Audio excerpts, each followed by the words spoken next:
പ്രിയപ്പെട്ടവരെ, നാം പറയാറില്ലേ കണ്ടകശനി കൊണ്ടേ പോകൂ എന്ന്? അതിലൊന്നും കാര്യമുണ്ടെന്ന് എനിക്ക് തോന്നുന്നില്ല. കാരണം ഒരു ആഴ്ചയിലെ 7 ദിവസവും ഒരുപോലെയാണ്, ഒരേ സമയമാണ്, ഒരു വ്യത്യാസവുമില്ല. പക്ഷേ ഈ ഒരാഴ്ചയിലെ 7 ദിവസങ്ങളിലെയും നമ്മുടെ പ്രവൃത്തികൾക്കാണ് പ്രശ്നം.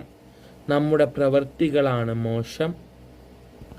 നമ്മുടെ പ്രവൃത്തികൾ നന്നാകുന്ന ദിവസങ്ങളെല്ലാം നല്ലത് തന്നെയാണ്. നമ്മുടെ ജീവിതത്തിൽ പ്രവർത്തനങ്ങൾ ശുദ്ധമാക്കാനും നല്ല പ്രവർത്തനങ്ങളെ തിരിച്ചറിയാനും ചീത്ത പ്രവൃത്തികളെ മാറ്റി നിർത്താനും കഴിയുന്ന ഒരു അവബോധമുള്ള ഒരു മനുഷ്യന് ഒരു ആഴ്ചയിലെ 7 ദിവസവും നല്ല ദിവസം തന്നെയായിരിക്കും. ജീവിതം അങ്ങനെ പറയുന്നു.